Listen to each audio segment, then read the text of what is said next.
Microphone's working. Excellent. Monkey dog sleeping. Cat's in another room. All right.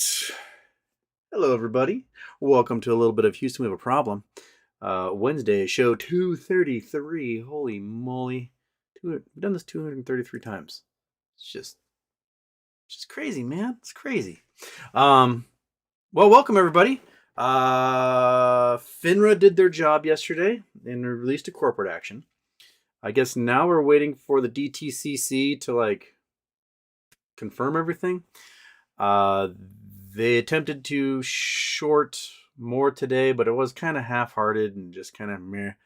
But I think tomorrow is the day we should see things go nuts. That's if regulators do their job, right? Brokers have said they're going to start force closing positions tomorrow.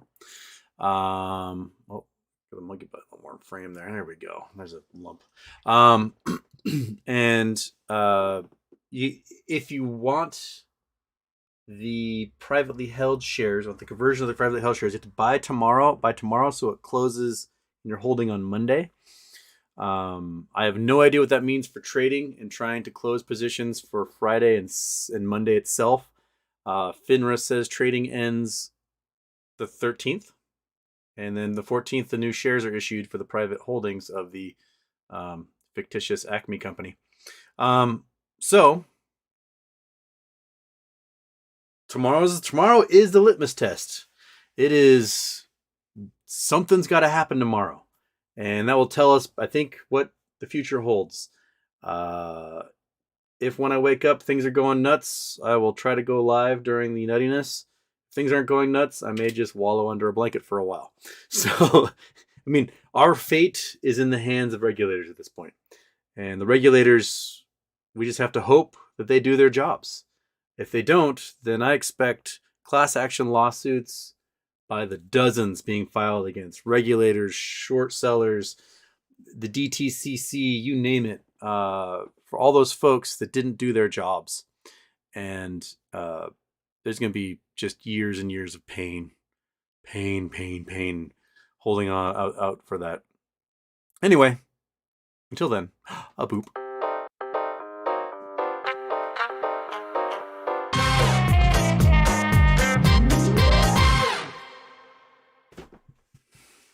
Okay. All right. So, I'm sure you guys will have lots of ACME questions today. Because, what else is there to talk about at the moment? Not much. Chicago transit minority. Jimmy did an income? I don't even know what that means. Ideas matter. 7707. Hi, Houston. It seems like every hurdle we overcome, there is another one. The last was FINRA daily list. Now we have the DTCC that needs to act. Is there another entity that we need to watch out for? I think we just need to watch out for brokers. I have a feeling that if one broker starting tomorrow starts force closing positions, others will follow suit because they'll see the price just going absolutely bonkers, and they'll be like, "Well, we have to also." So I think that's that's the shoe to drop, as it were. So we'll be looking at that. Case Chapman laws happened last 24 hours. Yeah. Yes. Lord Jameson. Houston. Chat erased as you're reading this last show. Oh, yes, this is the question that it deleted. Since learning about Mars dust toxicity in the last 2 decades, has NASA lost any interest in sending manned missions to the Red Planet? Not as far as I know. Essentially, the plan is to keep everybody completely hermetically sealed so that they don't get exposed to the Martian dust. So that means any unit that sets down has to keep the dust out. So you're going to go through airlocks. The suits will probably be some sort of weird system where you back yourself up against the airlock. The suit seals in. You peel out of the suit, then get blown off by the airlock, and then enter into the habitation unit. They're going to be really, really interesting. There was a design for a Mars rover, kind of looked like a little Mack truck, and the suits were in the back of the truck with the little legs and arms sticking out, and so you'd like walk into the suit, it would seal, and then a hermetic seal would go down the back of the truck, and you could walk off. Pretty interesting stuff. Any manned mission, the number one goal is going to be to avoid getting dust inside of any of the living units. And I think that's what a lot of the design is going to be going for. Meow meow. You've been including the cat in your live streams more often. This is a sign of brilliance, a sign that I think molest is guaranteed. Well, it's not that I include the cat. It's just the cat just happens to want to come by and hang out now. Before, he was just off hiding. But he's been really social recently. And he's been he like usually finds a spot. He likes to sit in that spot for a month. And he finds another spot. He sits in that spot for a month. And he finds another spot. He sits in that spot for a month. And right now, he's been liking to hang out. So I'll take it. He's a fuzzy little dude. He's such a little sweetheart. ACME Human Resources coordinates. Well, let's coordinate. Boink and boink. There we go. Boom, boom, boom.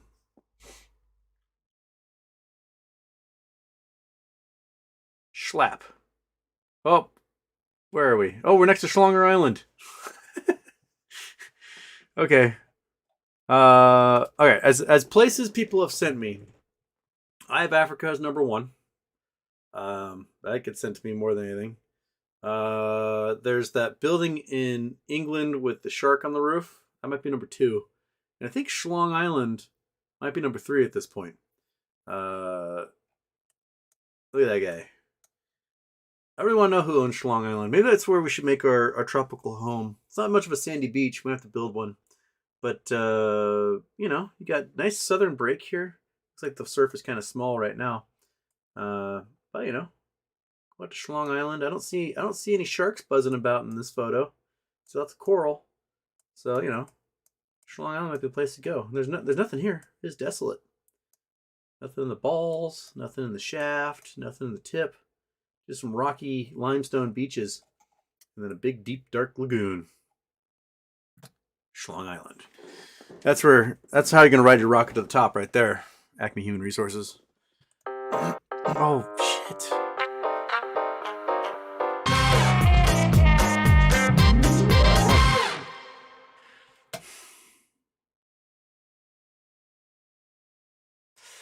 All right.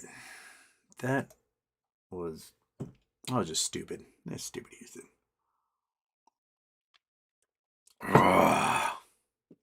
Monkey, I blame you. It's your fault. Oh, yeah. Speaking of things I forgot. Timestamps. So I have a wonderful man, Marius, in Germany, who is cutting apart my shows. It's like a little digestible chunks that I can put on YouTube. I'm going to start trying to upload them tonight. But he's doing this as a great service. He's helping everybody out by doing this editing. And I was hoping that perhaps you could help him. And in the comments of the show, if you're watching it later, if you can put timestamps into the comments for him so that he can have good spots to go carve stuff out. Because it's time consuming to edit all these things, which is why I haven't had the time to edit these videos. Help Marius, help me, help you by helping him. Also, yes, forgot today's sponsor, which was sort of our permanent sponsor, is going to be Next Level Chimneys. I put in the description. I got a link to Next Level Chimneys in there. If you are in the Northwest area and you need chimney work, you new fireplace, need to rebuild a chimney, need to put an insert in, need to do cleaning, any of that stuff. Next Level Chimneys is it. Daniel and his team are absolutely amazing. I mean, I don't know if I've ever been more impressed with the group contractors in my life as with these guys. So better than the Eye of Africa. So use them.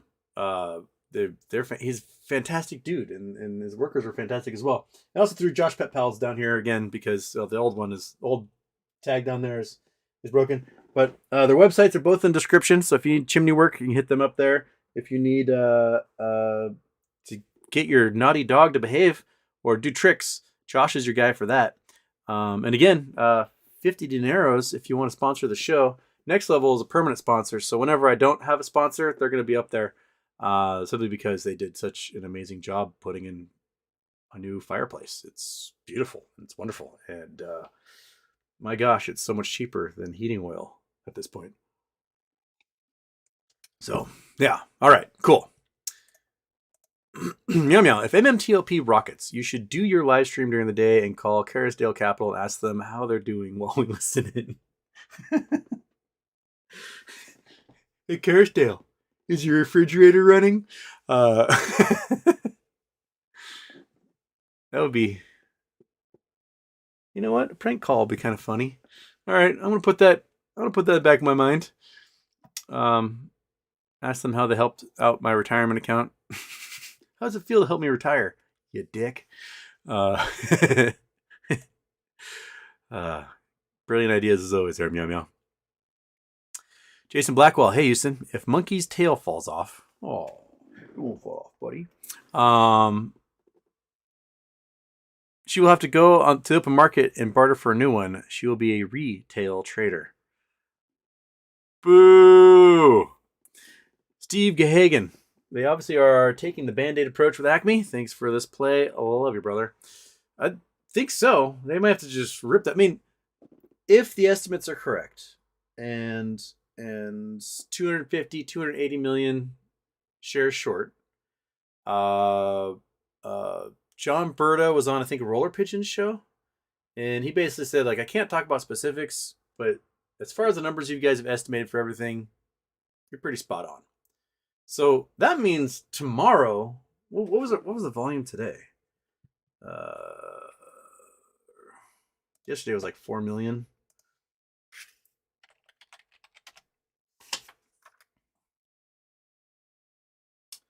Bum, bum, bum, bum, bum, bum, bum. There. Show me Tay volume. Yeah, again, 4 million shares today was the volume. So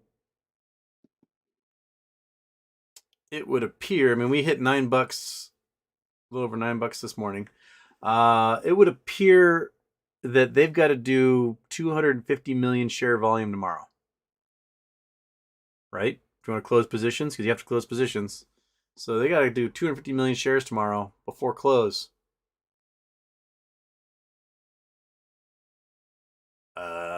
How? How are they going to do that? How are they going to close 250 million shares on a stock that has been trading 4 million and below since forever? And they've been shorting. They've been continuing opening up positions and shorting even more. So how now, brown cow? I honestly don't know. Just in my head. Where do you expect ACME to settle post preferred stock? January-ish. Well, I mean, the plan, it appears to be turn the company private, sell all the assets, or sell the company in its entirety to someone bigger for billions. And so that's what I think is going to settle, is that they'll just package up everything that ACME owns, and in whatever incarnation they make the new company, and then they sell that to a new oil company for billions. And then they divvy out those billions to the shareholders, and then they're done. They walk away. So that's how I see it settling out, is a sale to Chevron or Exxon or someone.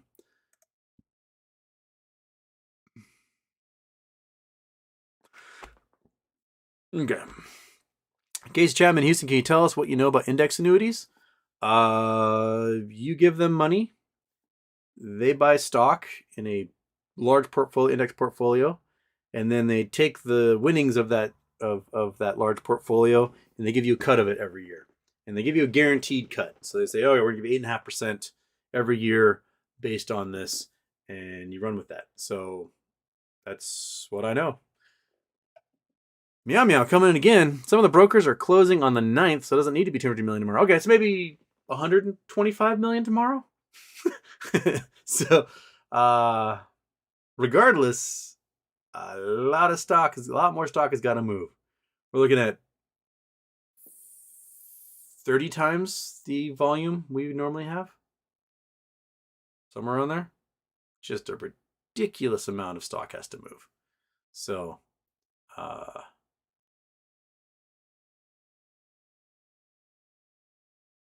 want to see those volume bars just like break through my computer monitor and put a hole in the ceiling. That's what I want to see.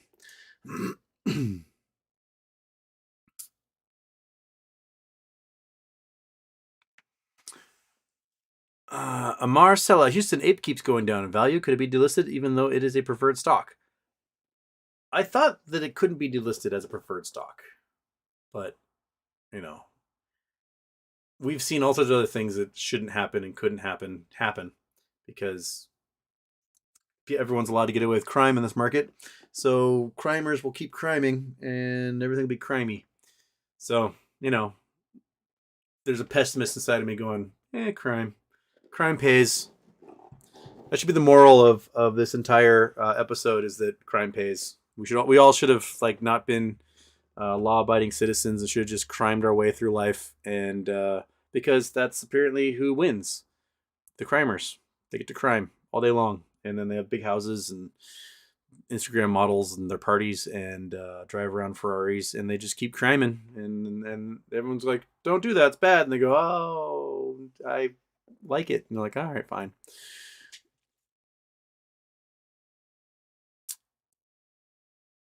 Lost Waves, think we'll see GME at 16. That would be interesting because I think $16, at least back in August, that was the limit where if GameStop was above $16, the shorts were losing money. So if they could somehow drive it down below 16, all of a sudden they might be on top again. That would be very, very interesting. That's the equivalent of GameStop being at $64 last year. So it touched down the 60. I think it got done 69 before we had that big boom in April. I'm very curious to see what they do.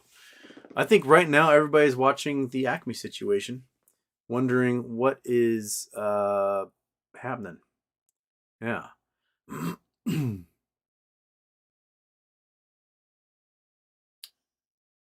Sad boy. Houston, I bought calls 25, 30 DTE when the price dipped to 24, but it just kept dipping. When moon. I'm talking about sad Lost Waves above you saying might go to 16. I think the intention of the entire market right now is focused on ACME. Whether the big boys are talking about it or not, this is the litmus test. This is the test to see if the brokers and the regulators are going to do what they're required to by law. Because if they don't do what they're required to by law, then you know what? It's open season, baby. You can do whatever you want in this market, and you can destroy whatever company you want and get away with it. And because no one's going to ever make you pay. They're too scared of doing what's right, and so that way they're just rubber stamping what's wrong. So I think everyone's just waiting and seeing. There's not going to be much moves elsewhere in shorted stocks until they see what happens tomorrow and Friday. So, and it's out of our hands. We sit back, we watch. Guys called FINRA, awesome. Now everyone's calling DTCC, fantastic. Call your brokers, be like, hey, dude, I just wanted to verify. Shit's getting weird. Are you guys going to do your job or not? And see if they're going to do their job. Lost Waves, do you enjoy the music of Weird Al? Anyone who doesn't enjoy the music of Weird Al is suspect, in my opinion. So, everyone should enjoy the music of Weird Al. Marcella Houston, I miss buying the mother company of ACME. What is a good price to buy the mother company of ACME? Not financial advice. Well, I mean, it's a company that's going to be worth well more than what it's worth now. So probably whatever price you'd buy it at now is probably pretty good. They might try to short it a bit more, but my guess is if the regulators and brokers do their job starting tomorrow, a lot of that cash is going to be turned into the parent company, and the price of that stock doesn't go whee. So get it while you can might be what needs to happen. Peter, any thoughts on how high ACME, not the preferred share, can go? 100. I mean, I wouldn't doubt if in 5 years it's just $100 stock to begin with, because their tech is going to be applied everywhere. But whether it can squeeze there in the short term, I would hope so. I've got some calls hoping that it will. But I don't know when that would be the case. Maybe when they do reporting after the sale of the preferred company, perhaps.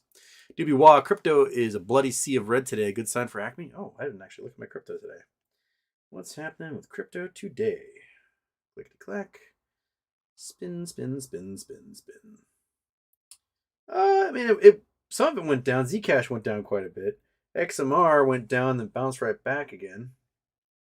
Bitcoin dropped, went back up. So it did red, and then it popped back green again here towards the end. So I'd be curious to see what happens tonight on crypto. Spies down a little bit, kind of hovering there. Indeed. But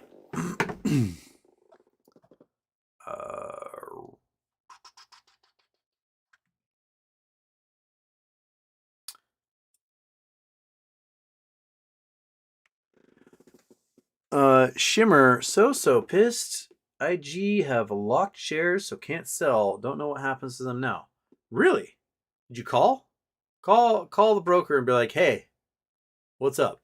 And see if you can get them to answer you. Because usually yelling at some poor guy on the phone seems to make things work.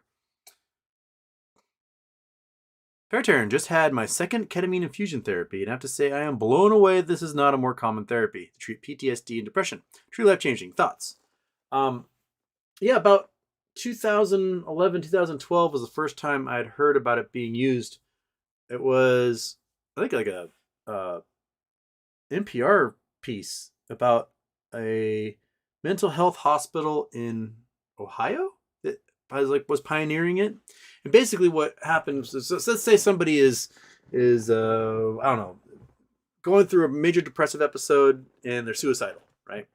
And they get taken into a hospital where they'd be given Prozac or lithium or whatever that would be a mood stabilizer for them. But it takes days. It takes days and days of a regimen. Meanwhile, the person is still like completely suicidal, out of their minds, and bad things can happen in the 2 weeks it can take to finally stabilize the person. And this mental health hospital did a ketamine injection, and almost instantly the person was like, "Holy crap! I am so sorry. I cannot believe that was how I was behaving. I'm embarrassed. I want to do better. Thank you so much for helping me. I was in a bad state. I was out of my mind, and right now I am completely lucid and with it." And the stuff they're announcing was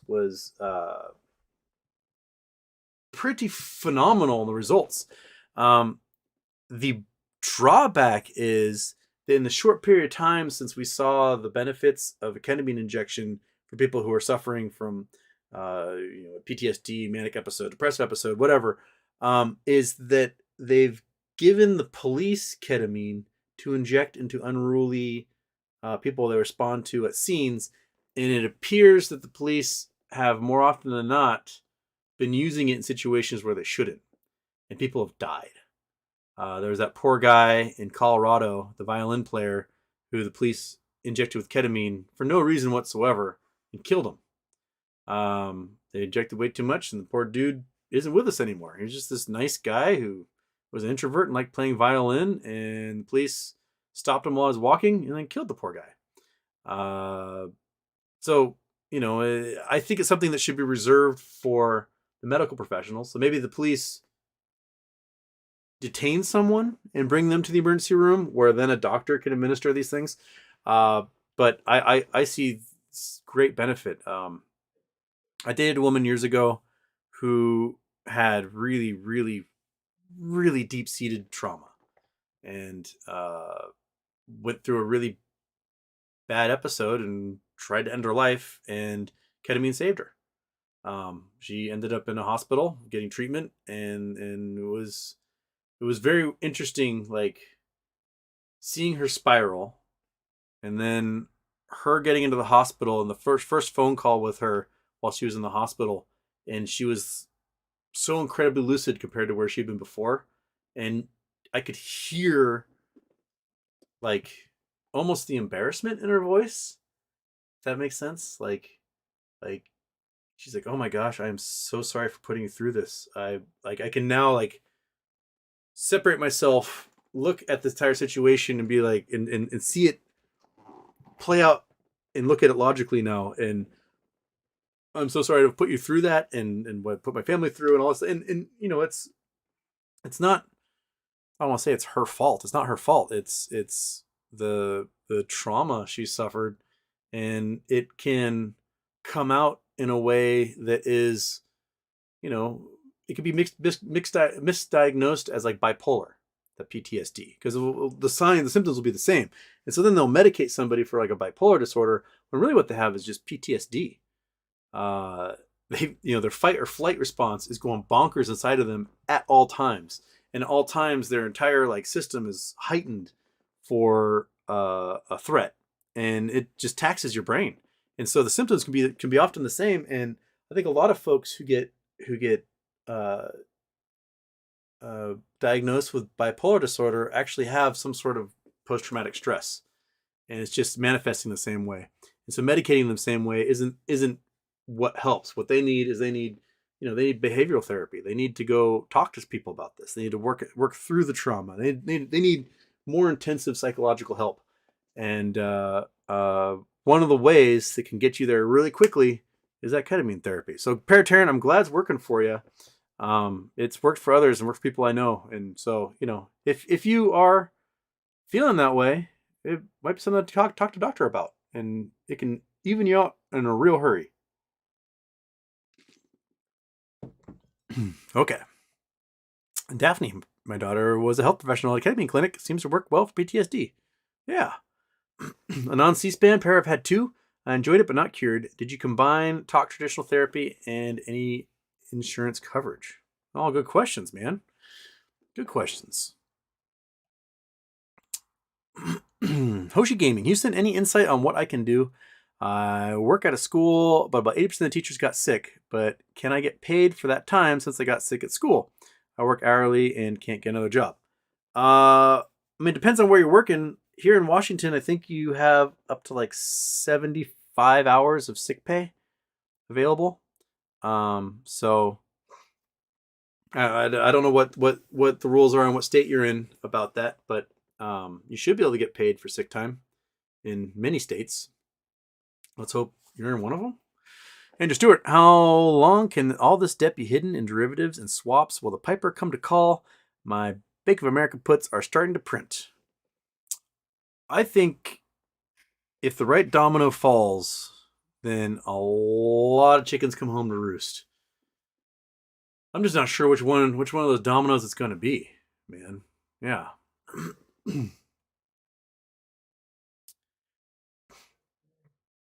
Mike C never tried ketamine in therapy form, but I'm seeing a psych next week. Been hitting the booze hard for years. Finally ready to cut back or quit. How's everyone feel about MMTLP?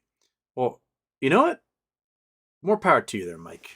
I fully support anything you can do for yourself to improve your life. Get it. Just get it.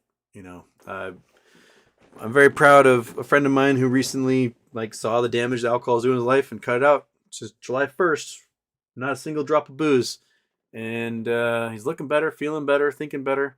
So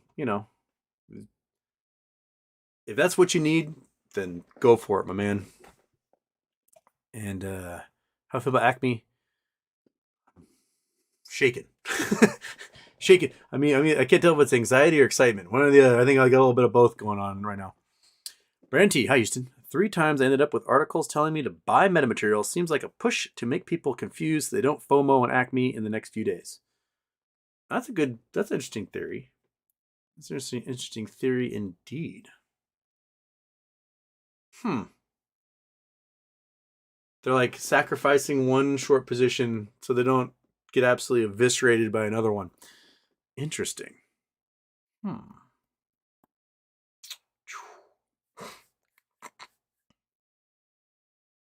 Andrew Stewart says ketamine treatments truly work wonders. Daphne says apparently they do. It's a dissociative drug. This clinic I'm going to has them, so maybe I'll ask. Yeah, man. Yeah. So I'm this pre-show conversation. I like this pre-show conversation. People, you guys are awesome. Just in here helping each other out. I love it. G-Font, regarding AMC, everyone is starting to panic about shorts. I couldn't care less. I estimate the oil land could be $30 as a floor. I'm laughing all the way to the bank. Exactly. Bingo. That's the attitude to have. Is that if they don't meet your price minimums in the next 3 trading days, then what do you have to lose? Nothing. You just sit and wait. Turn that sucker over into a private stock and then get paid regardless. So if it goes nuts the next couple of days, fantastic. If it doesn't, well, you're gonna get your payday anyway. You waited this long, so what's another month or two? Yeah. Okay.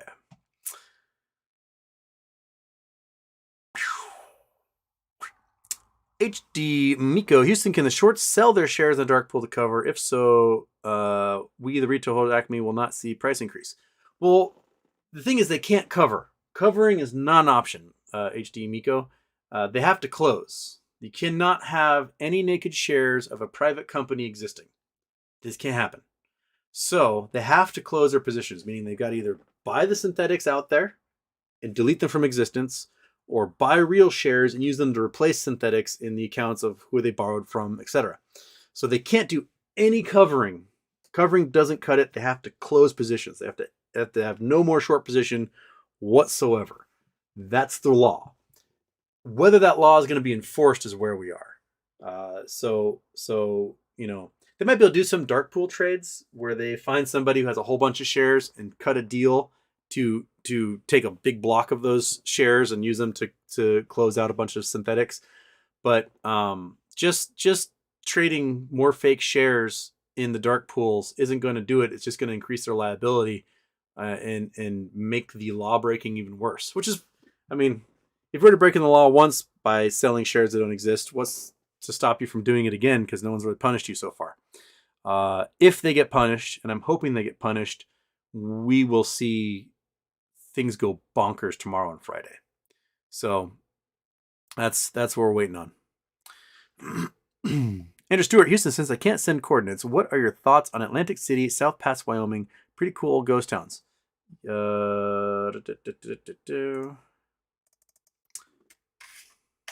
that there. Oops.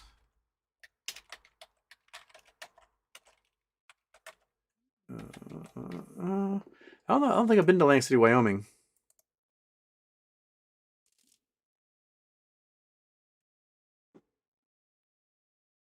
No, I've not been to Atlantic City, Wyoming. This is at the southern end of... Is that Wind River Range? Oh, you guys can't see what I'm doing. Duh. There we go. Yeah, I think we're at the southern end of the Wind River Range. Looks like a big mine to the north here. So here's Atlantic City. I have not been through here. Looks like there's more hustle and bustle there than most ghost towns. There's some new roofs I see. You got Wild Bill's Bed and Breakfast, Dexter Mill RV Park. So there's some life there. What's this mine here? That's a big mine. It looks like it's closed, played out because there's a big pond now in the pit. But Round Top, Iron Mountain, one of those two.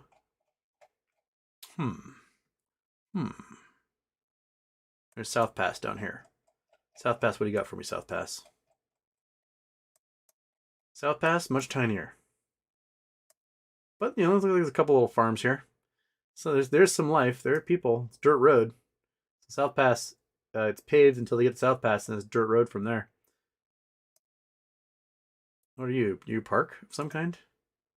South Pass City Cemetery. Oh, there's a cemetery. Ah. All right. National Register of Historic Places. All right. I haven't visited these places yet. Whenever I go to Wyoming, I am heading to like the Laramie Mountains or Medicine Bow Mountains down in the south. So like down here or here, those two mountain ranges. I haven't actually. Last time I was in the Wind River Range was for my Wilderness First Responder course, like 22 years ago, 23 years ago, 23 years ago. So, yeah, more ghost towns to go visit. They're great. I love them. All right, where am I? Daphne, listening now until the stream starts, but I have to dip out shortly after it starts to drive my daughter to work. I am preparing myself mentally to keep cool, calm, collected with ACME thing. Yeah, Daphne. um,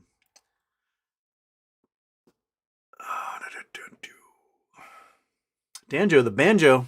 Houston, ACME question. What happens if they don't close all shorts by deadline? We don't sell. Doesn't that keep short positions open? What happens to those shorts? More can kicking. This is a question I do not have an answer for. This is where forced closing is supposed to come in, meaning astronomical prices. Because if the price gets to $2,000 a share, you're probably going to sell, right? $10,000 a share, you're probably going to sell. If the brokers don't liquidate and force the closing of positions, these short sellers, then the price is never going to get to a point where they do close. So I have no idea what the answer is if trading shuts off for these stocks and a whole bunch of people are left holding synthetics, right? I don't know what the answer is. I think the true answer is you stop the ability to short, you stop borrowing, and you do it weeks ago. And then you start force closing much sooner. If you don't want a violent rip in price, you should have started when the S1 was approved. That gives you 2 weeks. 2 weeks to do the right thing and not kick the can and create what is going to be just a bunch of gum and hair. You just chewed a bunch of juicy fruit and stuck it in some little kid's head, and that's what Tuesday is going to be like. Because I don't know what the solution is going to be. Man, it's a good question. I have honestly no idea. Daniel Banjo, can slow the rock ship and force us into NBH? I don't know. Simply because if you don't sell, the idea is that you're going to take NBH, right? Next bridge. But what they need to do is they need to get the price to a point where you go, it's worth it to me to sell. That's what the market should do. That's what the infinite potential for loss is when you take on a short position. And as of now, the regulators have eliminated the potential for loss on short sales so that there is no risk involved. There's no infinite risk as there should be. And if they want to right the economy, if they want to make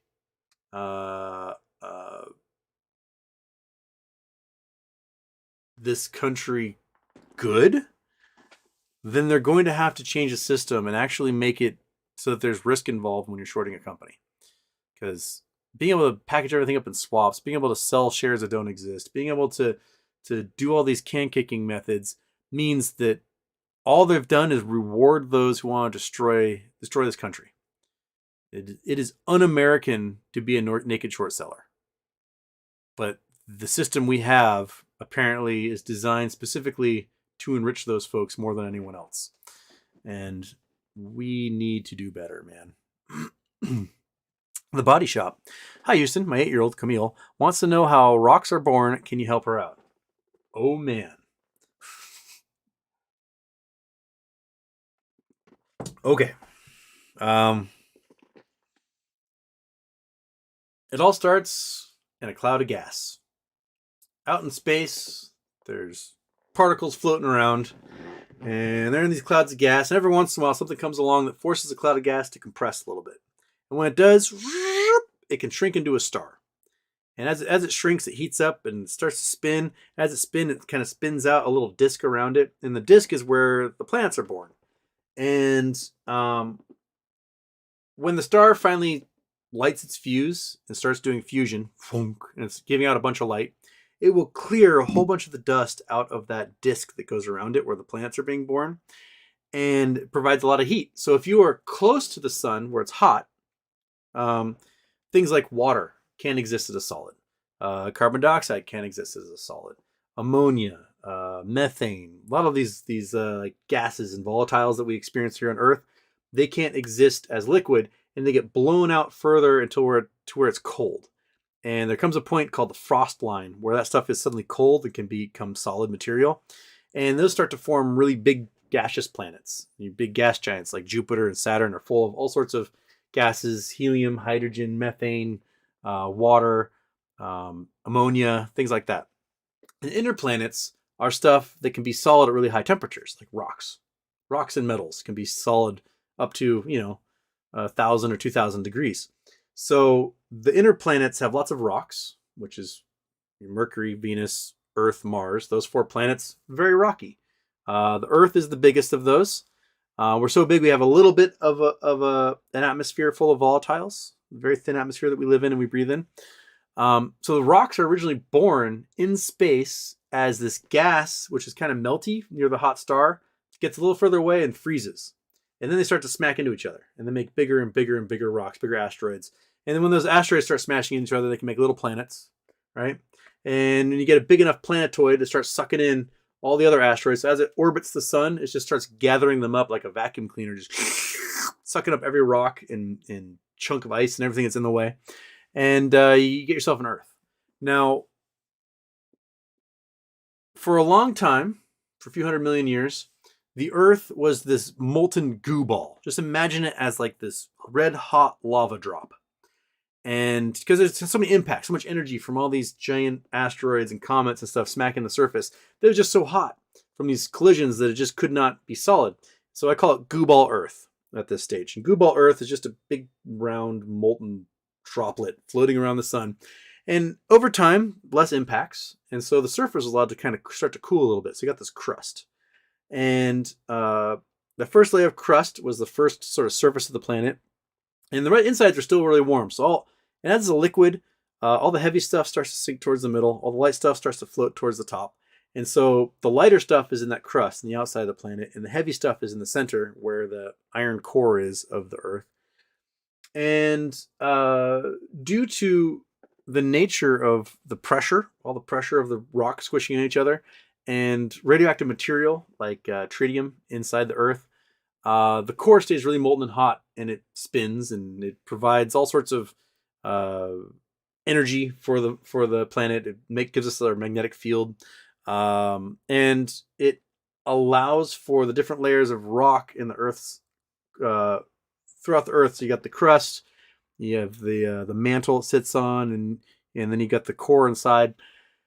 And because the Earth's spinning, because we got water mixed in there and also stuff, the crust of the Earth kind of moves around a little bit as a result of all this. And that gives us earthquakes, that gives us volcanoes. And so then when we get to volcanoes, we get sort of through the rock cycle, right? So a volcano goes and fires up a bunch of ash and dust and magma, right? And that's new rock. So it's melty stuff, fires out, solidifies, plunk, new rock. That gas that goes in the atmosphere, that CO2 goes in the atmosphere, that becomes the particles that raindrops form around. So the raindrops, when it gets cold enough, the water condenses around those particles of CO2, and then brings it back to Earth in a raindrop. And that CO2 flows down to a river, gets into the ocean, and in the ocean it's turned into shells for crabs, clams, corals, lobsters, you name it. And when those things die, their shells become parts of rock formations, become limestone. And that limestone gets dragged under the crust of the Earth, melted, turned into gas, and farted out of a volcano again. So we can have volcanic rock. We can have rock that forms from the ash that falls. It can make layers of rock, sedimentary rock. We can have carbonaceous rock that's formed from the gases from the volcano and the ocean. And we can also get sedimentary rock from, you have a volcanic rock and a bunch of weather happens on it, and little particles break off and flow down a stream, make sand and gravel, and then it can get buried under more rock and cooked, and you get more sedimentary rock forming from those things. So the longest story of geology ever told is basically that. So Mark Miller, someone give him $10 to move on. Hey, Mark. So there you go, Camille. That is your astronomy / planetary sciences / geology lessons in 10 minutes or less.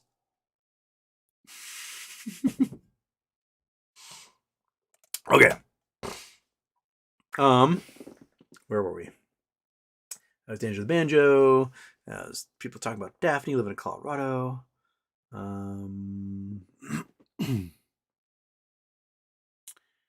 Mike C, we're going to be able to trade or sell our Nextbridge shares. Nope. You're going to be stuck with them. Houston, go to the gym. I have not been going to the gym. I've been so bad there, Dan. I need to go. I told myself on Monday, I was like, I'm going to go to the gym today. And then I didn't. So I got a chance tonight. So we helped my mom. I helped my mom make her Christmas cards. We got up on the Google Drive. And then we emailed the links to the Google Drive to the lady at the print shop to print off the Christmas cards. And for some reason, the lady doesn't have actually permissions. She has a link to it, but no permissions to access. So I got to go over there tonight and figure out how to give the lady permissions to access the Google Drive to print the thing so my mom can have Christmas cards. After that, I can go to the gym. I think I will. Just in my head. Thoughts on the Twitter files. Apparently, parents can't remove revenge porn, but the White House can legally pressure private social media companies. I mean, I guess you need a political entity to pressure. I mean, you get a call from the White House or Congress or whatever, you're going to react. You get a call from someone's mom, you're not going to pay much attention to it. If that someone's mom's a senator, yeah, they'll pay attention to it. But it's, I think, the nature of the power structure. Like, I'm a no one. Therefore, Twitter deletes my account for joking about Putinesca. About the literal translation of Putinesca. I can say, hey guys, it's a joke. What's the deal, man? It's literally the translation of Putinesca into English. That's what it means. And Twitter goes, that's hate speech. Screw you. But if I were a senator and I said, hey man, that's a little translation of Putinesca, they'd be like, sorry. And they would fix it. Power structures, man. That's what it all comes down to. Who are you going to listen to? The people who can regulate you or just some random mom and dad? You're not going to listen to the mom and dad because you don't have to. We should. We all agree they should, but they don't have to do shit. And that's what it comes down to, man. Power. Who has power? Sarah Dodds, Houston, you sexy beast. I'll allow it. Oh, crap. And then, of course, it just says sexy beast, and then the whole chat just reset. Where'd you go? No! Did I lose you? Okay, I think I'll find you maybe on here. Nope. Damn it. There's going to ask me a question about me being a sexy beast, and the chat just reset, and I lost it. Now I'm stuck at 3:11 p.m. I have lost 10 minutes of the chat. Sarah Dodds.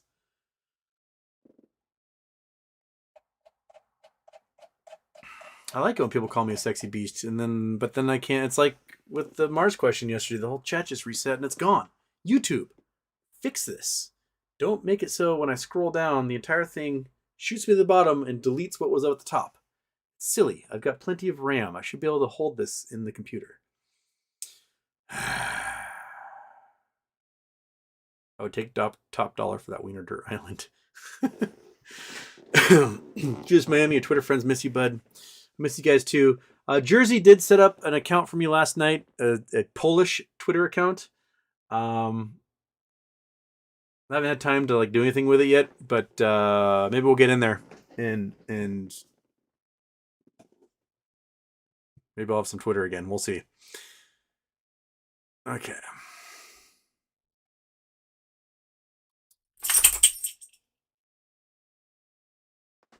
Monkey butt. Get up there. Come on. Say hi to everybody. Best way you can, which is the laying down, being cute way. Yeah.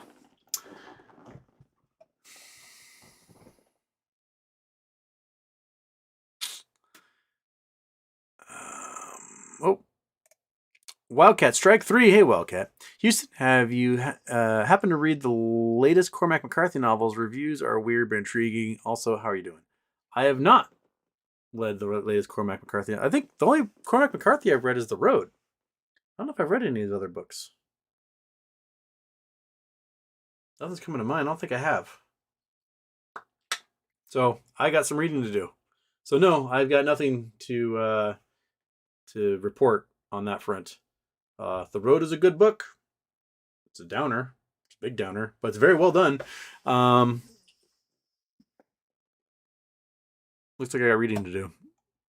How am I doing? I'm doing pretty well. I will do better if regulators do their job starting tomorrow. Then I'll be doing really well. Until then, I'm doing okay. Doing okay. Thank you, Wildcat. Scott Paul, results of GME earnings call. GME posting a loss this quarter, narrow margin before profitability. New revenue streams are starting to generate income. Leadership will continue to cut costs.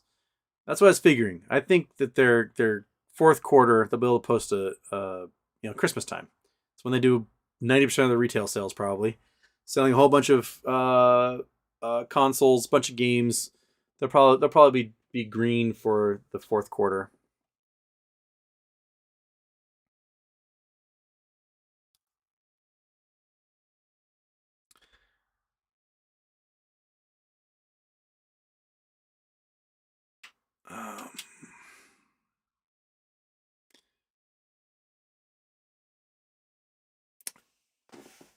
Angel Evilips or Ong Levelips just had mine inspected after buying a new house this summer. Apparently my chimney is unusable. The flue is rusted out and has big cracks. $7,000 to fix. Yeah, that's what our flue was. I thought our flue had been sealed, but it rusted shut. And then the chimney itself had cracks throughout the mortar all the way down, both the regular chimney and the chimney for the oil furnace. And the oil furnace had these like circular tiles. They're about 6 inches in diameter. They get stacked on top of each other. And they had no mortar. And so they had shifted. And Daniel was like, I don't know how you haven't died of carbon monoxide poisoning from all this stuff leaking into your house.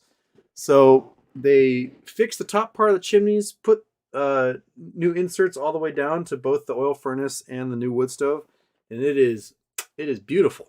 And that's why he is a permanent sponsor of the show, because he said $7,000 to fix.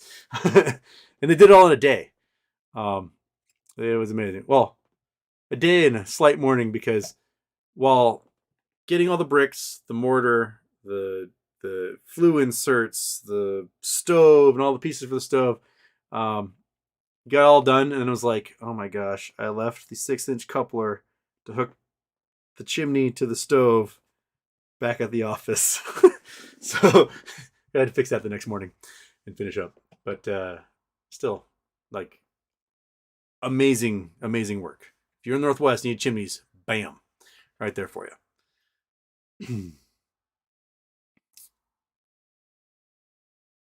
Okay.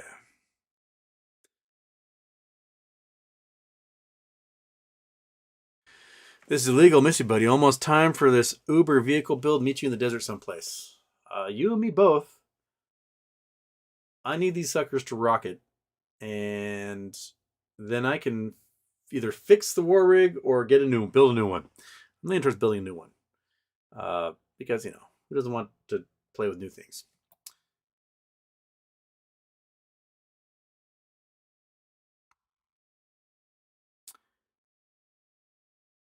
Scott Pollen, GME DRS up from last quarter. Interesting discrepancy between DRS count on Superstock and DRS and 10Q. Lots to be discussed and explored.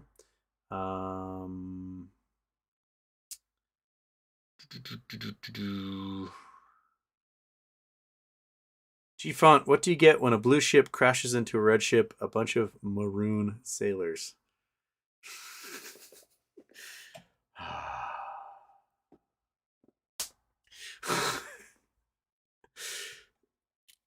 Bobby Luther called TD Ameritrade today and asked if the ACME stock was an OTC.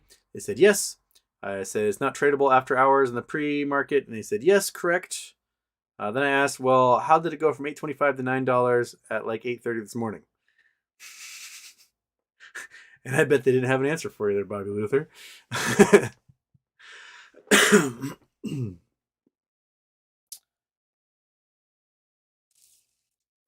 Joanna Alvarez, what about transferring ACME? Looks like brokers are clueless. Brokers seem to be freaking clueless about everything. I bet they're as blindsided about this as anything you could possibly imagine. Because, you know, the brokers have to deal with thousands of securities to get traded, right? And then all of a sudden, some belle of the ball shows up and they start getting phone calls from 1,000 weirdo retail investors like us. And they're like, oh, what's going on? A what now? What's this called? Preferred stock? I have no idea what's going on. And they look into it and they're like, well, the rule says this. I assume we're going to be doing that, but nobody's at the desk making sure that happens. I think that they're just hitting that over and over and over again.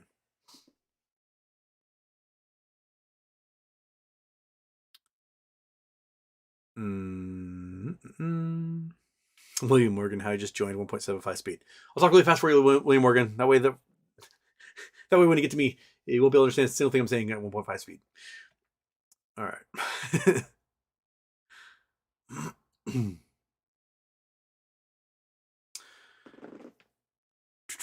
Randy Furco, do you think $2,000 sell limits are realistic? Why not? I mean, if they've got to get through 250 to 280 million shares by 4 p.m. Monday, the price has to be insane to do that, right? You have to be able to entice the attention of the holders if you want to close those positions, and you're gonna have to make the price really, really, really stupid to do it. But again, this is the litmus test. This is, are the regulators and brokers going to do what they're supposed to do, or are they just going to let everything slide and go, yeah, we don't really know what's going on because we're just a group of a large incompetent group of people, which, I give it 50-50 at this point as to which one's going to happen. Incompetency or doing their job. Like, not entirely sure.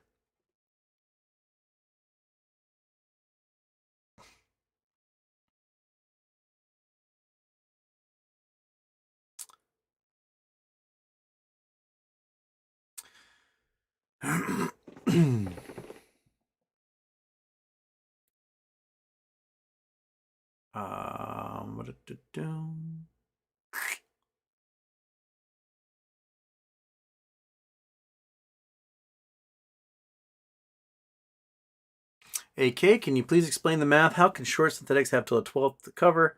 Wouldn't that mean AST would get more than 165 million shares on record? Yes. So, they have to close out whatever synthetics exist, whether they were borrowed shares or whether they sold naked mid-generate FTDs. They got to close out those positions one way or the other. Because the folks who are going to hold on for the dividend or for the next bridge are registering their shares with AST. And if they have more than 165 million registered, what then? Right? What does that mean? What does that mean if they get to that 165 million limit and more people are trying to register shares because they didn't sell because the price never went crazy because the brokers and regulators never did their job? I have no idea what that means for the system. Not a clue. Not one damn clue what that means. Or how the system will rectify that if we get to that case. Some of you may have an idea in there. I don't.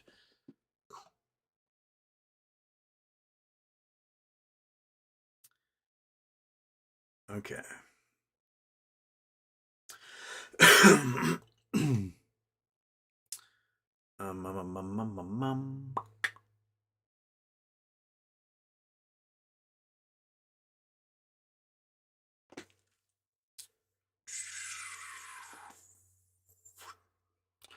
Okay.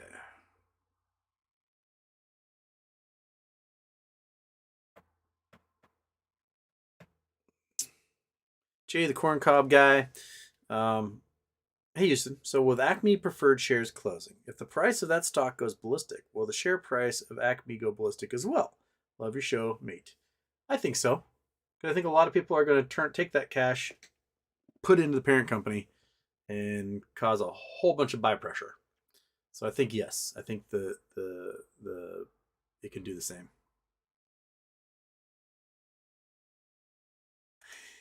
Groove Nicks, Houston, you're a smart man. I don't understand why you can't solve the intro problem. Okay. I don't know if you ever used Streamlabs before, but you have these scenes on one side. And the scenes can be like Big Houston, like this is Big Houston right now. Or I can click on what I call scene itself, which is small me with a window. And inside that, I can have sources for video overlays. So I can have Google Earth here. I can turn on Chrome. I can do like the calculator, or I can put on like MS Paint or something, so I can draw a picture. I can put different things in the scene here. On Big Houston, there are scenes as well, which is I've got the After Dark intro and the regular intro, and then I've got the monkey butt cam up here in the corner, the monkey butt cam. So there's different things that get laid on, layers that get laid on top of each other. And when you're on Big Houston, that's where the After Dark and the regular intro are. So if I click on them, boom, instead of seeing me, you see the intro. Now, if it's on and I switch scenes, so I switch to the one that shows the calculator or Google Earth or something, and I go back to Big Houston, if I haven't turned it off, then it will automatically play the minute I swap back. And I'm sure there's a way to get around it, but I see it more as a personal challenge to try to remember to turn it off. And I don't always remember to do that. So it's fun. It's just, I can just kick myself for being an idiot and not remembering to turn the stupid thing off. Because all I have to do is click that little button, it turns off, and we're good to go. But I don't remember, and here we are. And that's the nature of it. Meow meow. Did you know that the concept of tipping was created to keep slavery legal after it was abolished? The 233 hours just to hide that. Tipping was to ensure promptness. It was an acronym for that. And it was to basically guarantee, it was something you usually did ahead of time. Like you would give somebody a good tip ahead of time to make sure you got good service. And it sort of became a way of supplementing the income of a worker. So, you hire someone at a restaurant for a few pennies an hour, and then you would hope that the good-naturedness of the clientele would essentially feel pity upon that worker for not getting paid by you, the horrible restaurant owner. And they would tip on top of whatever work they did, and that was how they supplemented their wage. As somebody who's benefited from tipping over the years, because I am a white dude with blue eyes, I've done well. Not as well as like cute little blonde girls with big boobs. They make twice as much money as I do. But there's definitely a racist element in tipping where people of color get tipped at a much lower rate than others. In the same situation, same restaurant, same clientele, they'll make half the tips. There's definitely sexual disparity. So like good-looking women will make higher tips from men than me as a dude. And it's a way of subsidizing the workforce for these restaurants. So, restaurants I worked for in the past, serving or bartending, I could average $50 to $100 an hour some nights from tips, right? The restaurant cannot afford to pay me $50 to $100 an hour. So they keep the food prices low because they're not paying me $50 to $100 an hour. And then there's a psychological element of, okay, the food is $10 a plate. I'll tip this guy $2 for each $10 and we're good to go. And that supplements my income. But if they made the food $12 a plate, all of a sudden they're like, no, I'm not working here. I'm not coming here. And it's a very strange system. So if you go to Norway, you go get a burger and the burger's like $30. You're like, this is a $30 burger. Why? Because the person who served you the burger is earning living wage and doesn't need your tip money. They can afford to pay rent or buy a house or live a normal adult human life because they set up a system that just involves paying more up front for the food Whereas in America, you might pay $25 for that burger and stuff because, and with the tipping on top of, everything else, you end up giving that person a living wage that way. It's just more dependent upon the goodness of the heart of the customer than it is the employer. So, yeah, it's a way of suppressing wage and helping out employers in the end. Craig Dubs, Houston, just tuning in.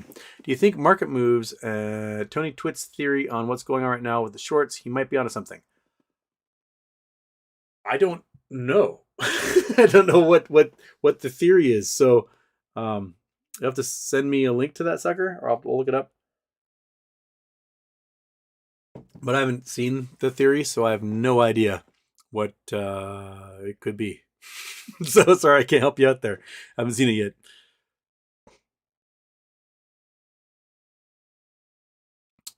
Okay, Stephen Latham. Someone needs to post the number of the email of the DTCC and get retail to light them up. Yes, annoy the crap out of those guys. Make them wish they never had a job. All right. Backyard Boogie, Houston. How do you get the gold out of computer boards? I have over 300 in my garage. What? You take it to e-recycling and sell it, but I want to mine that stuff myself. You mentioned it before. Okay, if you want to recycle computer electronics into why is my camera is freezing there for a sec? If you want to recycle electronics into precious metals, first thing to do is take out the easy stuff, the IC chips, the math processors, the Pentium chips, things like that. Take those guys out. Take out the RAM, and with a lot of them, you can just grind them up. You can stick them into a rock grinder, grind them up into a powder. Maybe you might even cook them over a fire, which is, you don't really have to do that, but sometimes it helps grinding them up. And then when you grind it up, you stick them in acid baths and you pull out the metals out of the various acid baths. And with the big computer boards, a lot of it is gold plating on circuitry. So you might put them into sulfuric acid baths and do reverse electrolysis, where you're going to pull the metal off of the plating. All this stuff is very dangerous. The acids will kill you. The gases will kill you. So I highly recommend reading a whole bunch on the subject matter. Read every document you can about how to do it. Learn about how to work with the acids. Get the safety equipment, the goggles, the gloves, the bibs, the face shields. The ventilation is really important because you don't want to breathe in a bunch of hydrogen sulfide gas and then die in your garage because you're trying to get 50 cents of gold out of a computer board. And then watch folks do it on YouTube. There's some good videos out there, and I hope to produce some of my own at some point if I can get Scott's crap out of the garage. And there are good. There's was it Sri Tips does some good ones, they show you how the process works, and they talk about the safety involved and the dangers. Like there's a certain way you can do water and sulfuric acid. If you do it reverse, it explodes in your face and then melts your eyeballs out of your skull. So when you're working with that stuff, you have to be very safety conscious. You have to make sure you're going to trip and fall and drop anything, and because you want to drop a glass beaker and all of a sudden have just acid air and melting through the concrete in your garage and stuff like that. So there's a learning process involved. And you get yourself to the point where you're comfortable with using these things. And safety. Like one good whiff of hydrogen sulfide can basically scar your esophagus and your lungs, and you will all of a sudden for the rest of your life be breathing in a fraction of the air you should. So you want to make sure you have ventilation set up. I set up, made my own vent box. So plywood with a bathroom vent plugged in that's high powered, and it goes through aluminum hose and just sucks all the vapor out and just puts it outside so it doesn't fill up the little garage that I'm in. So you want to set up little things like that. Okay. Internet, why are you telling me that things aren't working well? Internet. Comcast. Man, Comcast, you suck. Okay, where was that? That's computer board. Zach Howard. Interactive Brokers released a corporate notice that states that shorts have to close by end of day December 8th, as well as if longs sell after the 8th, the seller is in charge of delivering title of ownership. Okay, so Interactive Brokers is on board. So that's Interactive Brokers, Fidelity, TD, and E-Trade, I think, have all announced that the 8th is when they got to start closing, or be closed by, I guess. So we should see things go weird, man. They should go weird. A Zeba doll, nice shirt. It is a nice shirt, except I got this Olympic National Park shirt underneath that keeps trying to make an appearance, and that's just annoying. I didn't think about that when I put the deep V on here.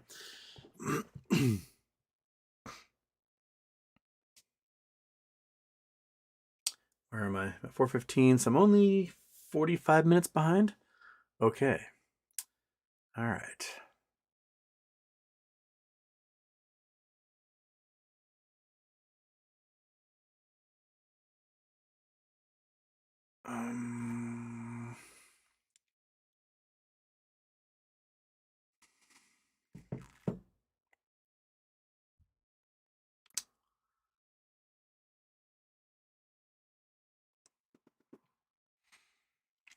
Hannibal Grim, Houston. I have issues with fight or flight. Took a while. I found the antidepressant that helps me use, and it the devil's lettuce helps too.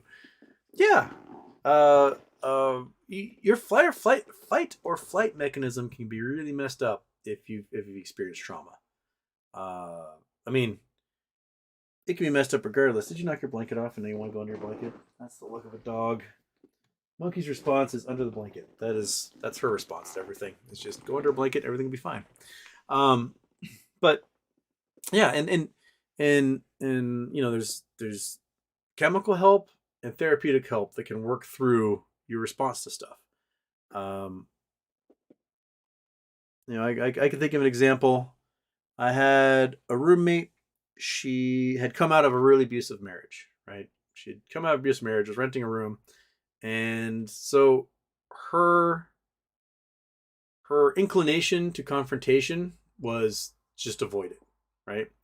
And another roommate was just being really loud. But I didn't know he was being really loud because I couldn't hear him, and she was never getting any sleep. So she wanted to move out because she's like, I can't sleep because this dude won't ever shut up. And I was like, well, you can always tell him shut up. She's like, I'm just moving. So when she moved out, I told him like, oh, she's moving out because you never shut up. You're just loud until like 3 o'clock in the morning. He's like, well, why didn't she ever tell me that I was being loud? I would have shut up if she told me to be loud. And I was like, well, she just got out of a really abusive marriage where if she approached her husband with a concern, he would punch her in the face.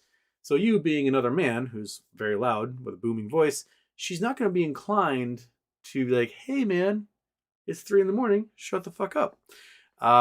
Because in her experience, it is a punch to the face if you say something like that.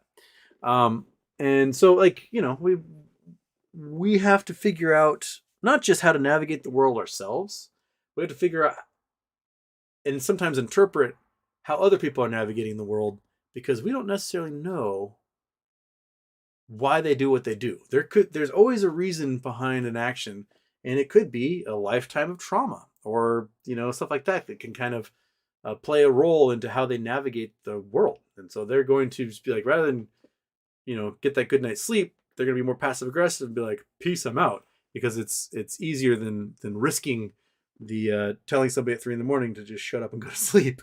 Right? So it's yeah, so like that fight or flight can really, that circuitry can really be broken. And that's where therapy comes in, man. Gotta work through it, gotta figure out why it's broken, how it's broken, and if you can fix it.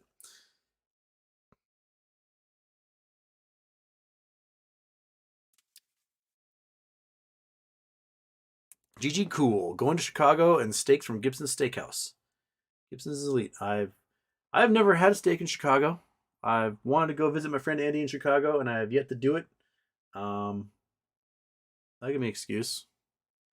I should road trip across the country, go eat a good steak, end up in DC, and then lobby all the members of Congress to do the right thing when it comes to retail trading. passed the Retail Trading Protection Act. Retail Investor RIPA, they call it RIPA, Retail Investor Protection Act. We're going to write that thing, we're going to get it, and we'll get a stake along the way.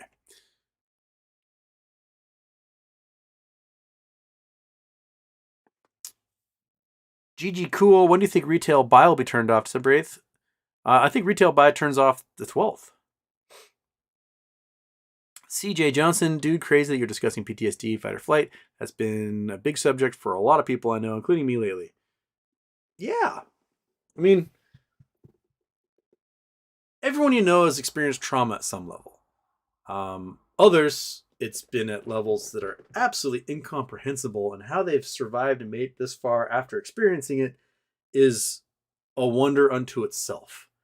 You've got people that came from abusive families, people that came from war zones, people who have experienced horrendous accidents, plane crashes, shark attacks, you name it. Like, there are just countless ways to absolutely obliterate the human being, and everyone who's made it to this point in their life is a survivor of some kind. And that's kind of what, and I've talked about this icebreaker I've done before with my students, where we talk about, like, what's your favorite scar? And it really works well in the math classes, especially when I was teaching at the art school, because you had these people and they come into the art school, and the whole reason they're in art school is because they failed math in high school, and now they got to take that math class again because you need math to graduate college, and they are petrified. They are frozen. They don't know what's going on.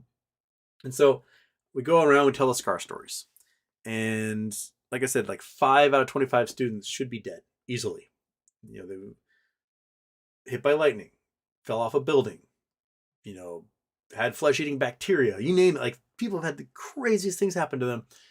And we get to the end, and I point out, I'm like, hey, every single one of you are absolutely terrified of this class.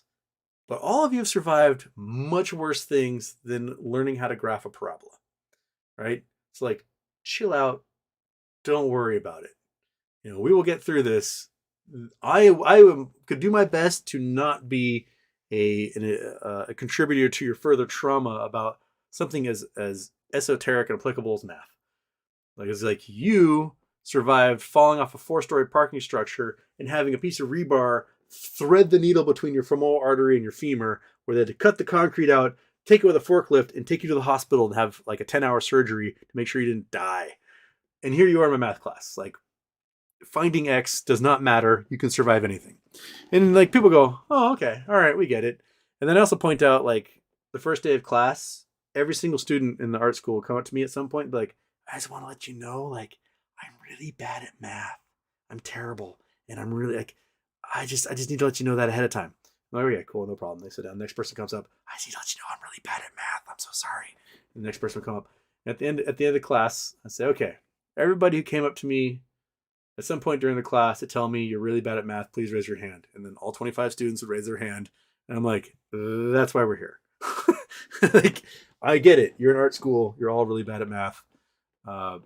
It's going to be fine. We're going to be okay. We're going to learn how to graph a line, and you're going to be all right at it. It's going to be okay, man. There we go. All right. But anyway, yeah, CJ, like, people have survived a lot.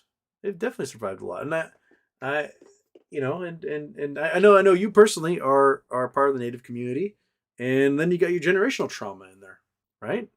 You have your land was taken over, bulldozed. You're pushed onto reservations. The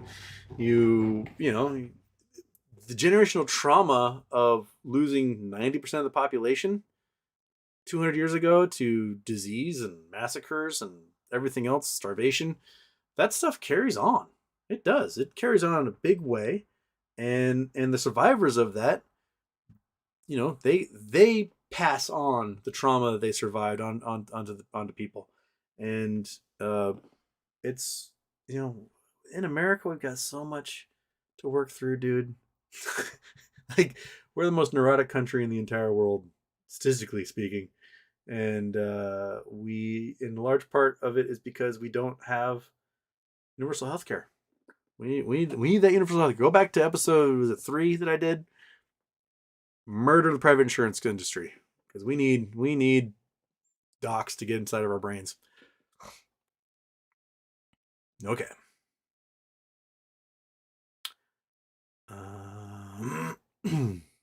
Woo! We're almost 500 of you guys in here today. Right on.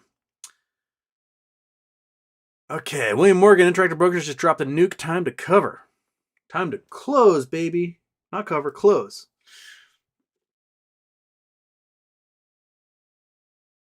Okay. Chud McGruff using that birthday. Happy birthday to yourself, Chud McGruff. Okay.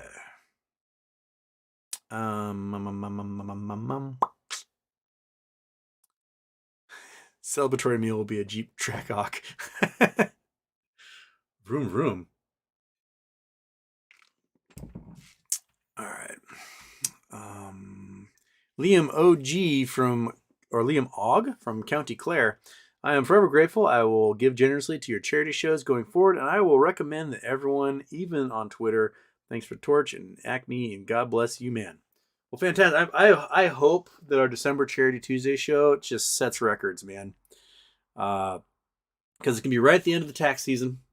So if you want to get your donations in, it'll be a fantastic. I haven't even established what the charity show is going to be for December. If you have ideas, throw them my way. We'll see what will stick. And because I have a feeling that Charity Tuesday, what is Charity Tuesday this year?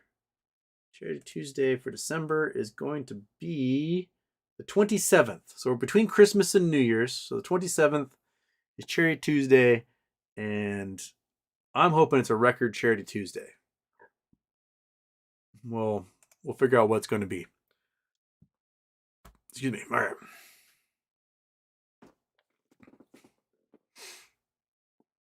Platinum, who is the biggest shorter of Acme and who is their broker? When they have to close, that's when I'm expecting major action. I honestly don't know who the biggest shorter is. I wouldn't doubt if Kerrisdale is one of them. But I don't know who their broker is either.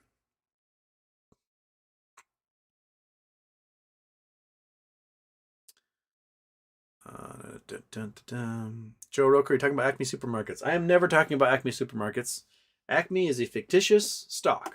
We're not talking about a stock called Acme. We're talking about a stock that could be called Acme that is a preferred share that might be analogous to another preferred share I'm not supposed to talk about. And that is why we talk about Acme.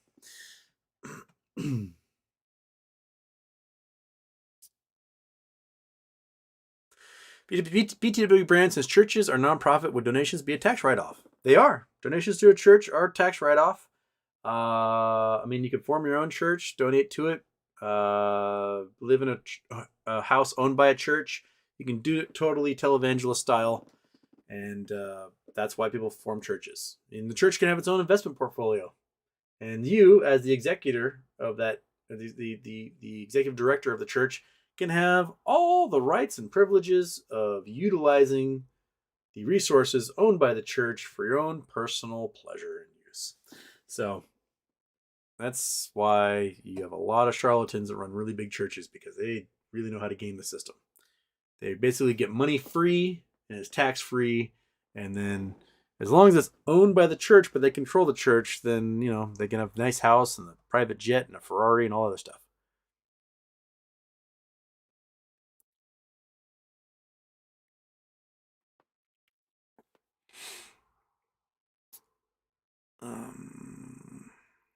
Mama Rock and a Daddy Rock love each other very much.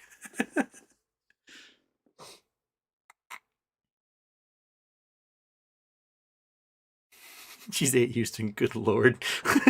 Hey, man. I appreciate when people talk science to me when I was 8. Talk to me like a man. That's how you make smart kids. You just tell them like it is, and they go, all right. Mickey Smalls, hey man, a long time no see, my bad, moved countries. I have sort of finished the grasp for Market Maker Signals. You still on Twitter if you want to see. I got kicked off Twitter, dude. I got super duper banned. I tried joining after that and they super banned me again. So they're on, I think they might be on to my IP address at this point. So it is definitely through VPNs and GPS spoofs and everything else I have to do to be able to enjoy the last days of Twitter, I think.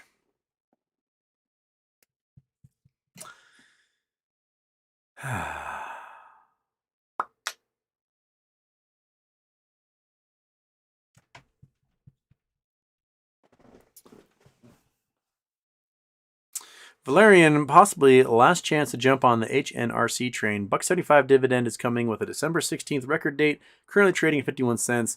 I bought it at the high 30s, low 40s, close to free money. Yeah, I mean you'll 3x your cash on that. Hopefully, what's the data record for that? Is 16th the data record? Okay, 16th data record. So, let's say you get a good chunk of change from an ACME sale, right? It's a pile of money, right? And you want to 3x it by December 16th? Well, there you go. There's an opportunity. There's your opportunity. Valerian's got it right there for you. HNRC. Ralphus 388. Considering we can sell but can't buy ACME the 9th and 12th, why wouldn't they wait until day traders and FOMO buyers are out and don't want NB? Well, because after the 12th, you can't get it. So, yeah, you won't be able to get it at all. So you won't be able to trade it. You won't be able to sell it. You won't be able to buy it. So you have to get it between now and 4 p.m. on the 12th. That's your only opportunity. So I don't know how else they would get it. And if you don't sell before then you are definitely into the NB, into next bridge.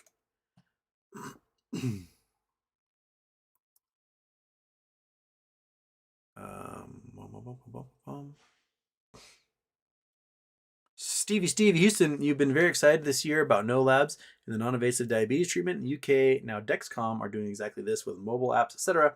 Not sure if they are a US company. I think Dexcom is one of the companies that's out there. No Labs' plan is to have a mobile app. There'd be like a wristband that connects via Bluetooth to your phone and lets you know, like, hey, this is your blood glucose.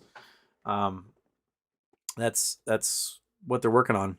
I think a lot of companies are going to sort of come up with the same thing. They're going to utilize that smartphone technology with whatever tech they're using to read glucose levels, and then send it smartly to your devices, let you know what's going on. But I don't know if Dexcom is tradable. Are they tradable?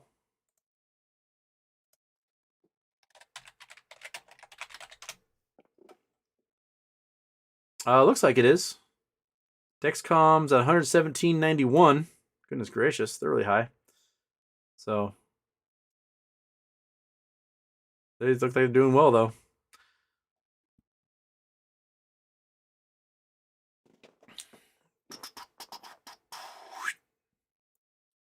Michael K. Houston, is there any way Acme Preferred turns out to be a dud? Only goes up 50, 60? I mean, if it goes up 50 or 60, I don't really consider it a dud, considering that most people in this chat bought it like $1. I think it's a pretty good return. But if it can go 50 or 60, it can go higher than that, right? If we are in a situation where forced liquidation's happening, where brokers are closing positions on the stock and they're liquidating the assets of the short hedge funds, and they are buying anything that is available because they have to close out at a certain time. They have to move 250 million shares in a set number of hours. Then they're going to buy any share that's available at any price that's available. And that is a situation that is MOAS. That is what we're looking for in a MOAS situation.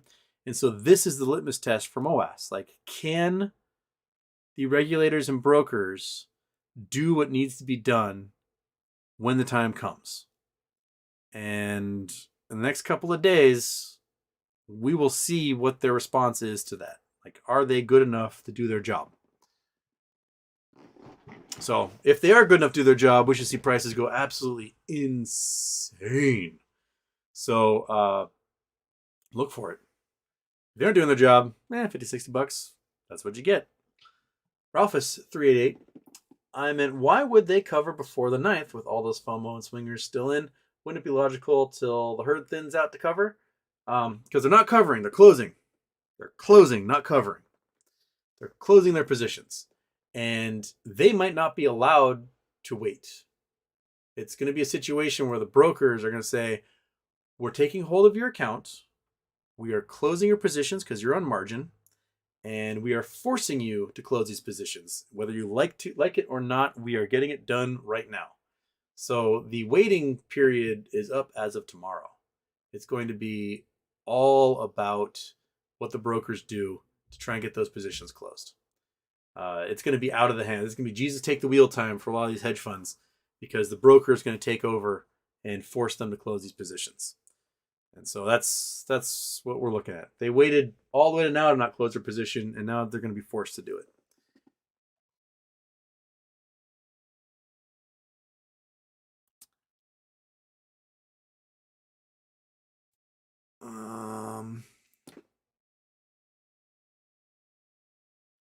MT Houston, in the last part of 2008, oil tanked. A few months later, the stock market bottomed out and started its bull run.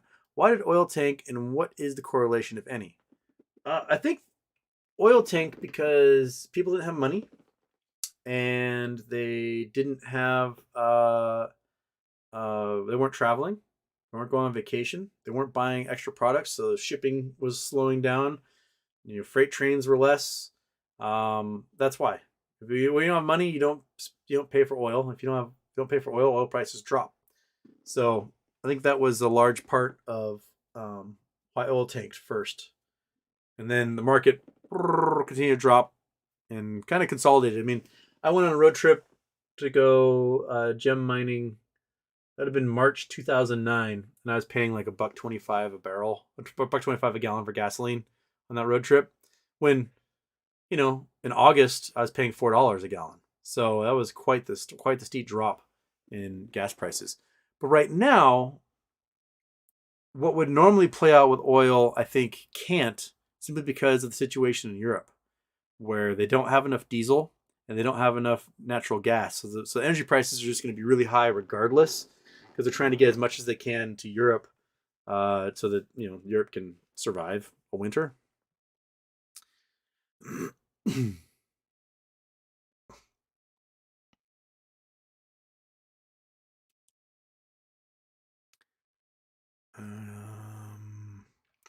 Houston Wade Jr., there is more on the line than retail profits via ACME. The future of investor sentiment ultimately drives markets. Do they risk that on an insignificant event we call ACME?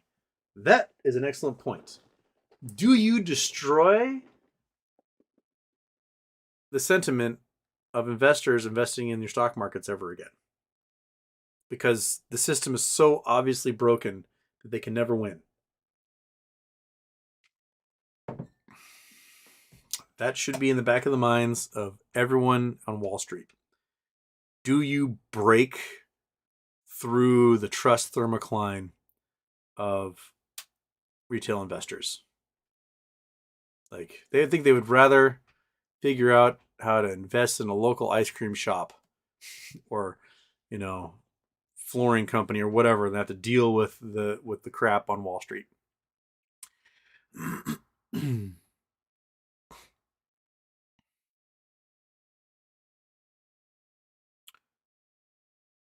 BTB Brand MT, if you can trade oil cycles, it's a very safe way to multiply your money on a long time scale. Yeah.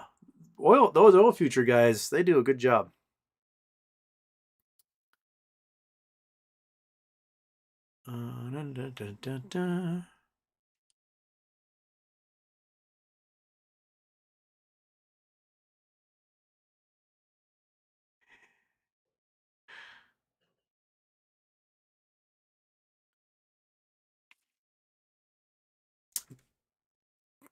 Grape nuts.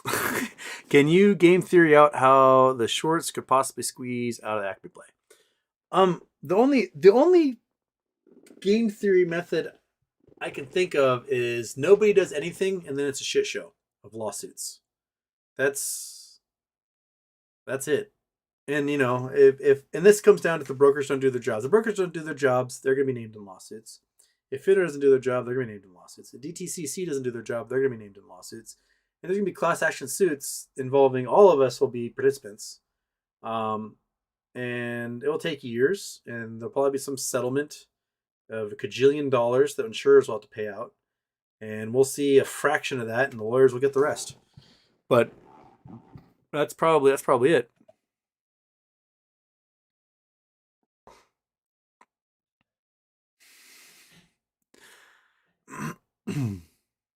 Okay.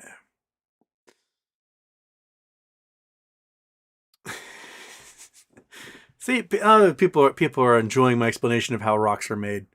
I just gave you an entire semester of astronomy in 10 minutes. You guys should appreciate that. All right.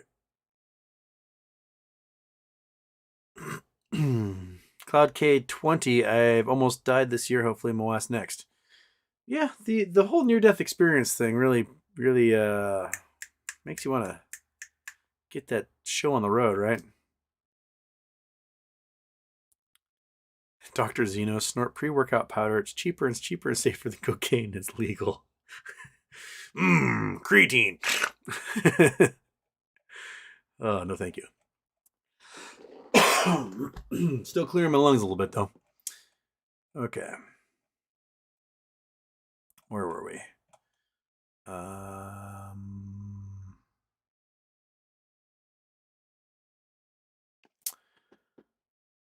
Big Hun 301 never showed you appreciation. Enjoyed conversations. Very informative. Merry Christmas. Merry Christmas, Big Hun.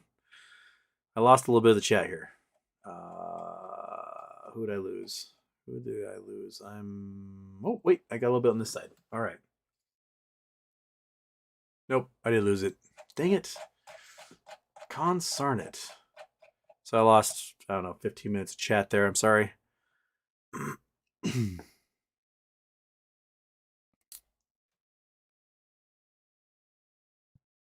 Okay.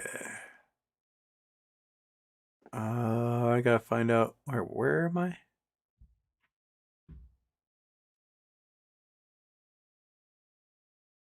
Okay.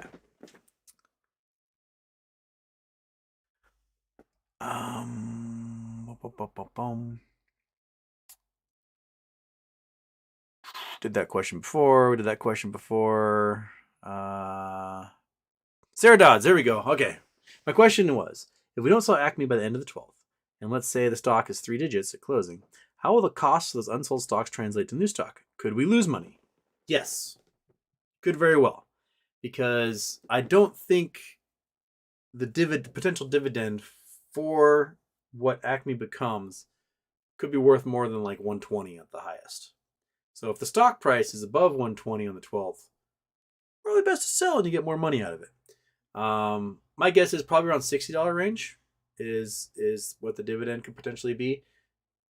The margin of error could be 30 to 120. So, if the price is at $120 come the close on the 12th, I'll probably sell. Just because, it's guaranteed money versus what could be a quarter as much. So, if it's higher than that before then, heck yeah, I'm getting out. Meow meow. The Carrisdale Capital guy is a known coke user, but without it, he is sad. So to buy my material is to invest in sadness. Shame on all of you. Carrisdale is so coming after the show. Can you imagine those guys sitting in their office watching my show going, you son of a bitch. Meow meow. You're going to get served by Pomerantz Law Firm.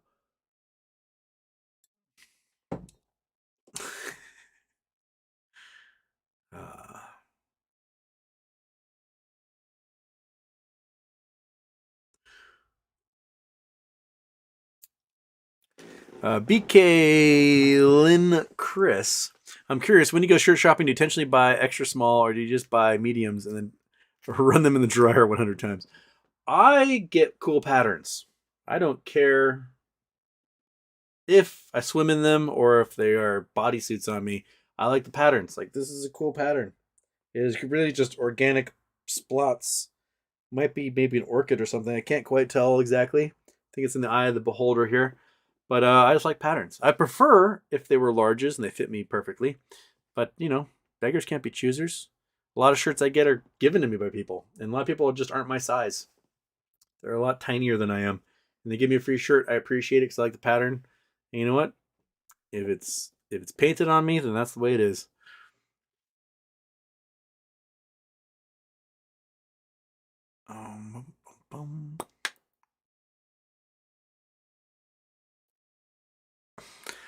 Cornsturks 2. Hastings, can we talk about MMTLP and when is the last day that retail can sell? There's a lot of FUD going on.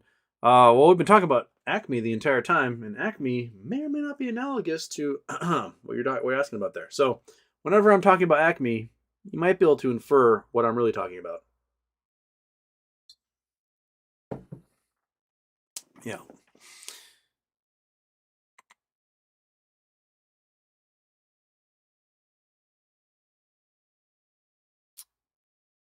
Bum, bum, bum.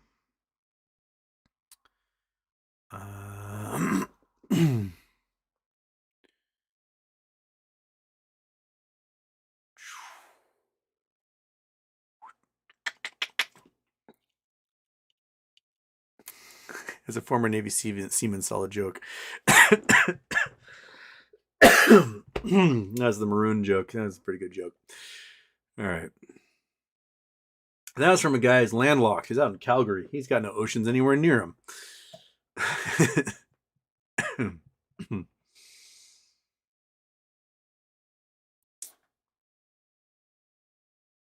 All right. Black Udon, me here, who always listens at 1.5 speed. Welcome, Black Udon. And William Morgan had to jump in at 1.75 speed, so I think he may have beat you in the race.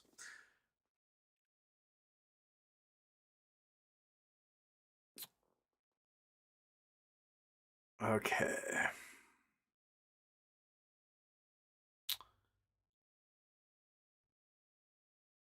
BJP81 Houston, will I get a dividend if I bought after the Torch merger? Yes. The DD done saying that you won't get a dividend if you didn't already own Torchlight before the merger is wrong. That was just to make sure you got the preferred share. The preferred share was the dividend. And now that the preferred share exists, now there's a second dividend that'll be issued, which will be a new preferred share in a private company. And once you get that preferred share, there'll be another dividend that gets issued, which will probably be a cash for a sale price of all the assets of that new company. So I don't agree with the DD that was done saying that if you didn't have Torchlight from the beginning, you got nothing. That's not how it works. This is a stock that trades like any other stock now, and so those rules apply.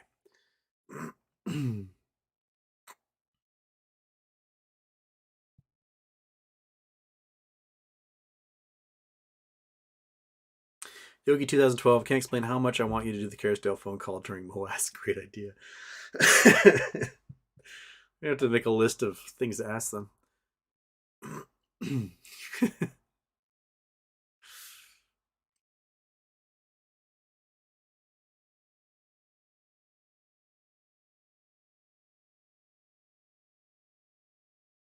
Michael K, if more ACME preferred shares exist than the 165 million allowable, will the market price skyrocket, or do you have to set a sell limit to get paid?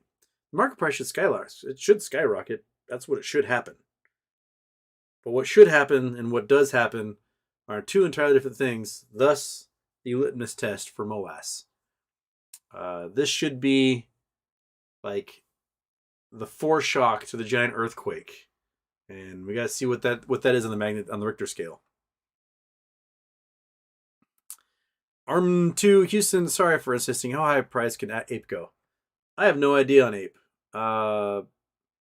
If I could trust Adam Aaron, it should go really high. But I don't trust Adam Aaron. So, I mean, $10 allows AMC to get out of all their debt. Right? If they get a $10 price and they sell their 400 and whatever million shares, they're pretty much done with their debt. And they can focus on, making money rather than paying off interest on their loans. If Adam Aaron sells for anything below $10, he's a moron and he's destroyed his company because he won't make enough money to pay off his debt. He'll still be focused on paying a whole bunch of money in interest rates every quarter or the debt he has, and they'll never be able to make a profit, and they're doomed. So is he going to do the stupid thing or is he going to do the smart thing? That is what we're waiting for. And I just don't know which way he's going to go on that. So, I mean, if he'd done everything he can, the price on that thing should be so stupid high. But they're shorting, and they're shorting, and they're shorting. And that's that.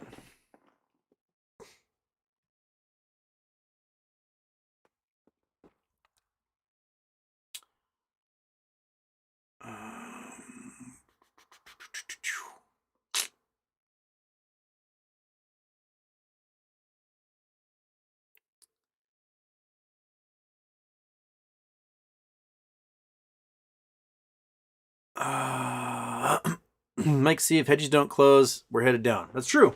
If they don't, but the thing is, it's not going to be up to hedgies. If the hedgies have their choice, they won't close at all. They'll never close on anything because they'll never close unless they're forced to. And so, what it comes down to is, are the brokers actually going to do what they say they're going to do, and force close these positions? So,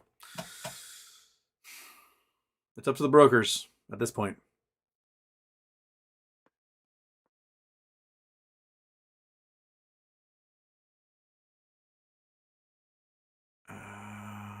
Dun, dun, dun, dun.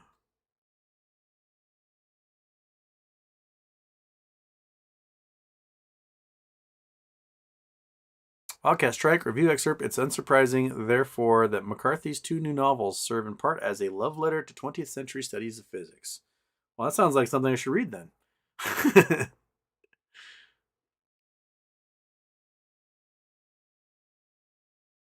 um,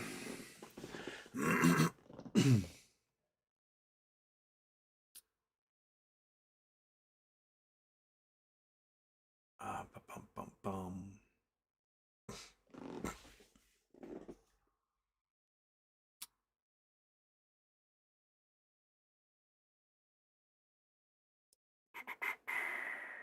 Protege's son, European countries have no issue with paying their staff. It's BS in the States. Yeah, man.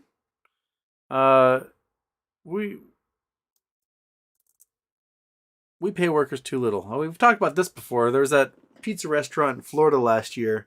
They had their 20th anniversary, and to celebrate, the owner basically said, "Okay, all the profits tonight are going to the employees," and then the employees averaged $75 an hour. This is Florida, where they normally make like $2 an hour plus tips, and they're like, "Wait, there's like 40 of us employees. You're able to pay us all $75 an hour today. Is that the money you're taking home every night?" And the owner was like, "Yeah." And they're like, "We quit." So the owner had the ability to pay incredible wages to all the staff and just didn't, because he was counting on, the tip a wage. Maybe they'll make $10 an hour in tips or whatever. Yeah.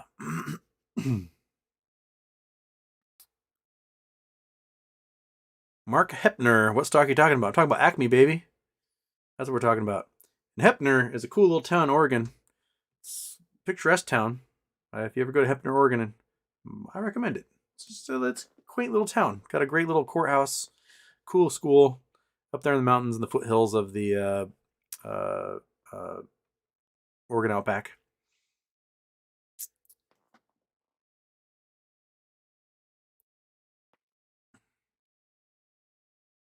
BW brand. The guy's talking about cooking gold with acids. BW brand. What's that smell? Burns nose nerves. Oh, the smell's gone. Continues until dead. Kind of. That's kind of how it works. Yeah.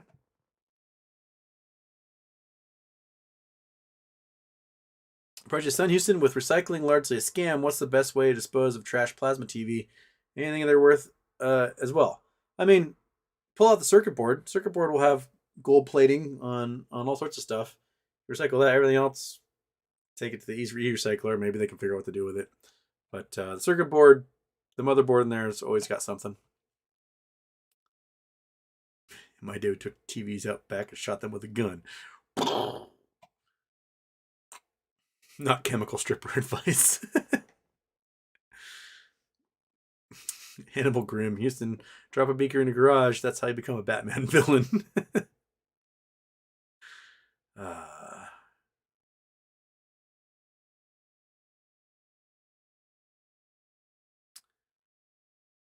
bum, bum, bum.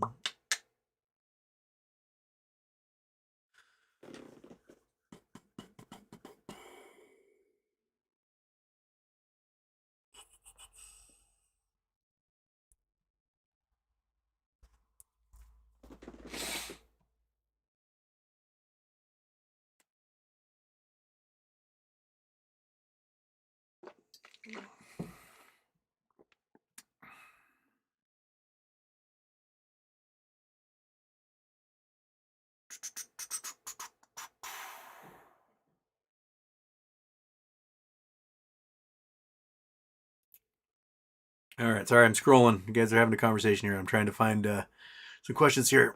Moments of silence that are uncomfortable for everybody. All right.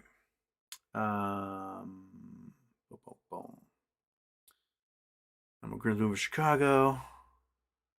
Planned obsolescence. Everyone's talking about. All right. J-Dog got some Acme limits set to recoup investment. Then all the rest to let it ride on house money. Christmas and Bora Bora might be nice. Go Seahawks. I have a friend that's in Fiji right now. Got a house on the beach until January 20th. And she's like, hey, whoever wants to come, I got an extra room. And, well, I don't have a plane ticket. Nor do I have the cash for a plane ticket at the moment. MS, it is crazy to buy some Acme now at 7-Eleven. Seems like a lucky number. Why not? I mean, I have no idea what it's going to be like in the morning. Very good chance it's the cheapest price you see it ever again. So, you got the cash. Why not? Right, monkey? Why not? You little log of a dog. All right, we got 6 minutes left. And then I got to go fix computers. And, all right, so I'm scrolling down. I am going to hit this stuff down here at the bottom. If I missed your chats, I apologize, as always. If the prices are going nuts tomorrow, I'll go live. I'll find some time. We'll go live during market trading, and we can all just commiserate and stare at a graph or something. If they aren't going nuts, then I'm going to accomplish some other things. But that's what we'll plan to do.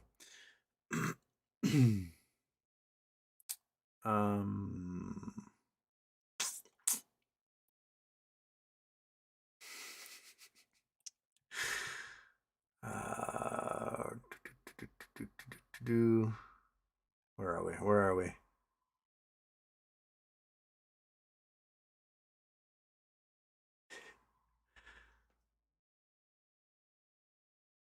And people talking about flu and RSV and COVID going around. Yeah, everybody's got hit. I think everybody has RSV where I am. It seems like everybody's got some brutal cold going on.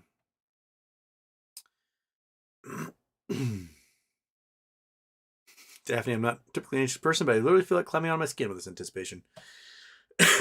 Daphne is vibrating with excitement, everybody. Brown pants season. Oh.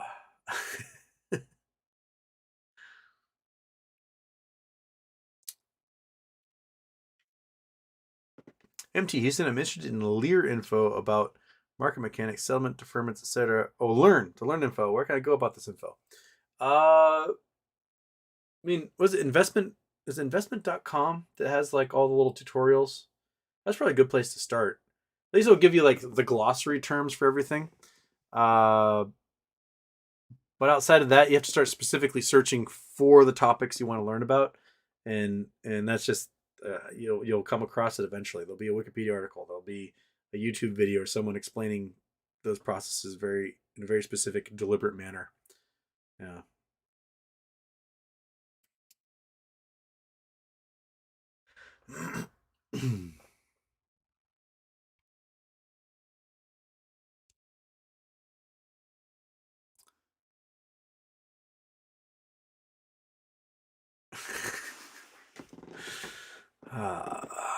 I got all the bones in here today. All right.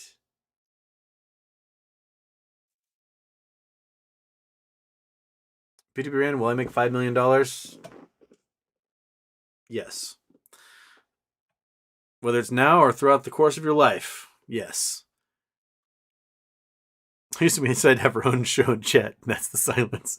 I know. I'm just reading. You guys are just having an old conversation. Like I'm just here to like be the chat monitor, I guess, and just watch you guys have your conversations in there.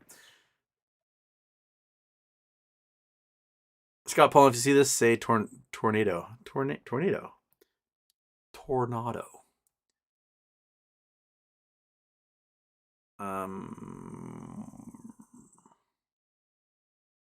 Investopedia. Thank you, B2B Red. Investopedia, that's what it is.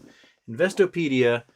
Sometimes they do really good in-depth articles on stuff, and other times it's kind of like, well, you used a bunch of terms that now I don't know what any of those terms mean, and I got to go read another article and figure out what that term means. And then I read that article and used a bunch of terms I don't know what those are, so I got to go back, and it just becomes like like a 3-year-old asking you why after everything. Why? You're like, I don't know. That's sometimes the Investopedia articles, but oftentimes they do a very good job.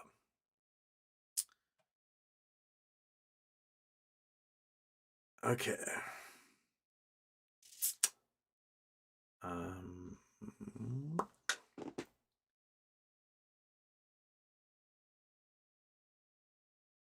Supreme Judge, is it possible that FINRA is giving such little time because they only reported 6.9 million shares short, which can easily be covered even though we know there's way more?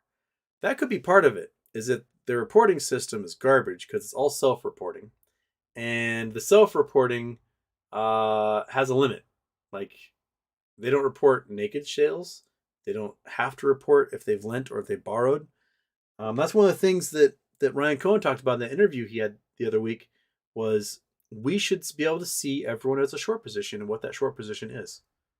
We're required to report long positions. Why are we not required to report short positions?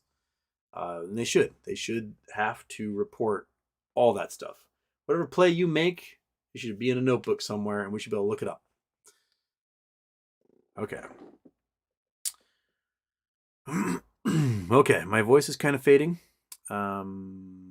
Larry Fitzpatrick, you are in Seattle, Houston. I'm up in Smoky Point area. Well, all right, Larry. Neighbors. Smoky Point was very smoky this year. Okay, it's 5 o'clock. I got to go fix some computers. I will hopefully be catching you guys tomorrow. If you don't see me on tomorrow, it's because I'm just under a blanket moping. But if not, I'll see you Friday. And have a good one, right? Yeah. Right, monkey? Want them all have a good one? You useless slug. Look at you. Just under the blanket. Let's just at least show some monkey butt for the monkey butters. There we go. Look at that ham. Look at that ham right there. Oh, that's a good meaty ham. Okay. All right, everybody. Have a great one. It is now after dark. So, shaboom.